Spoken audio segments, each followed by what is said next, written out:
Welcome back to the shooting channel, and welcome back to another fairly average gun review.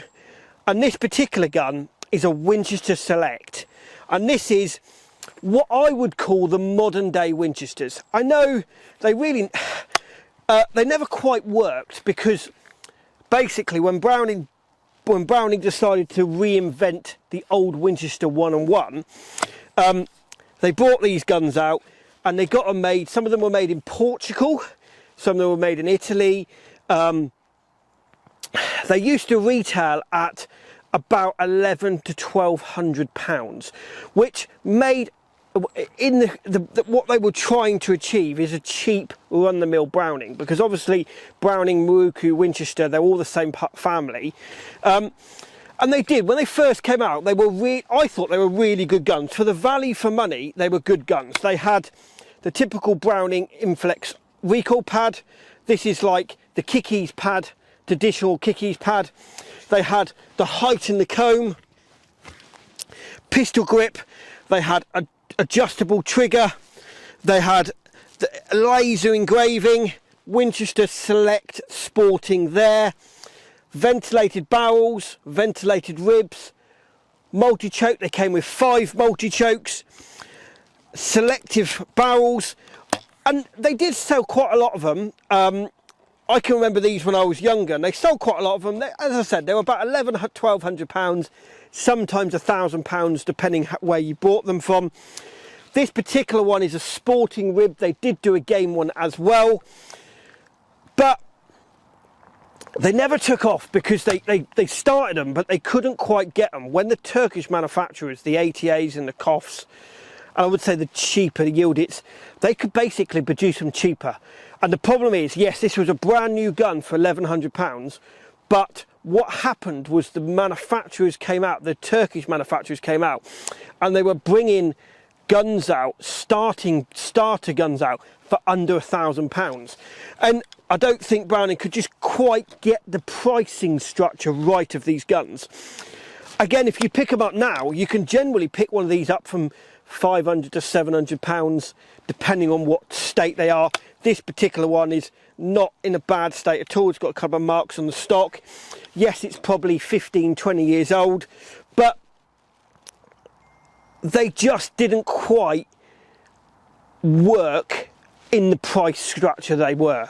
They just didn't quite get the pricing structure right. The quality of the gun, and they got the comb height right, but that was the only problem with them.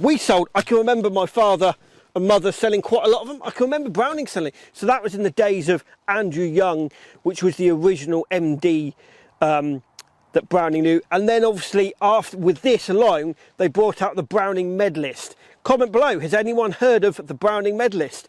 Again, that was made by Fierce in Italy, which used to make Lincolns as well.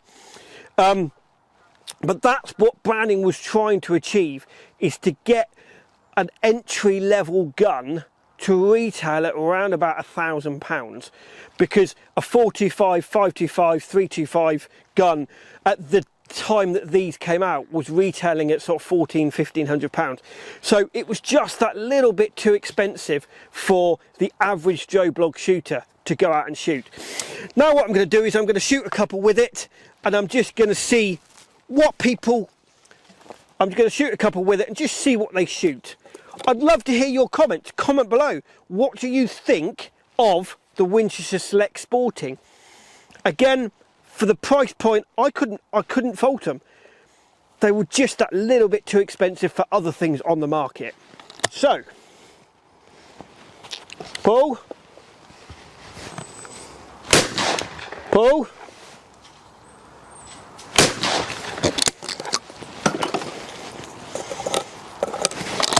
pull, pull,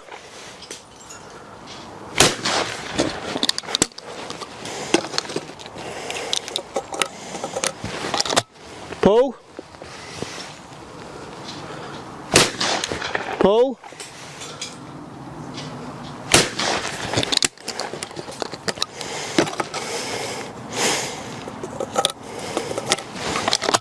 pull, pull,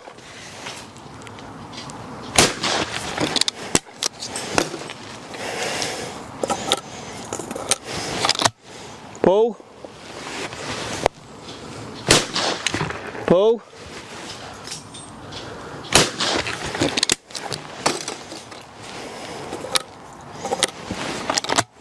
pull, pull,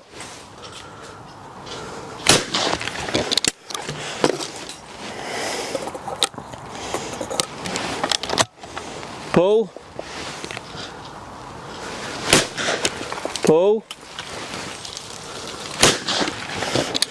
Again, balances really well. I mean, they are literally virtually on the hinge pin.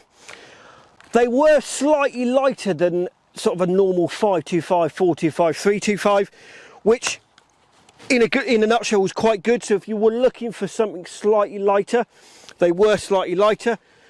They came about slightly different. Obviously, fore end comes off like that, and the fore end catch was slightly different to a normal Browning, so it just opens up like that and it comes out.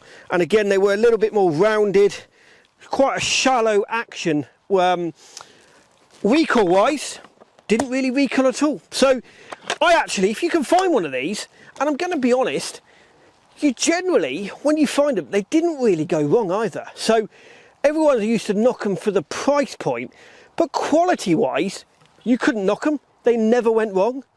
So comment below, have you ever had a Winchester Select? Have you seen a Winchester Select? So obviously you had the old traditional Winchesters, the 101s, things like that, but this is what I would call the modern day Winchesters, which I don't think, I think Browning do still sell them, but they don't really push them because of that situation, because it's just the price point. So comment below, what do you think of the Winchester Select Sporting? I think it's quite a good gun. If you're looking for an inexpensive, cheap gun for starting gun, you ain't gonna go wrong with a gun like this.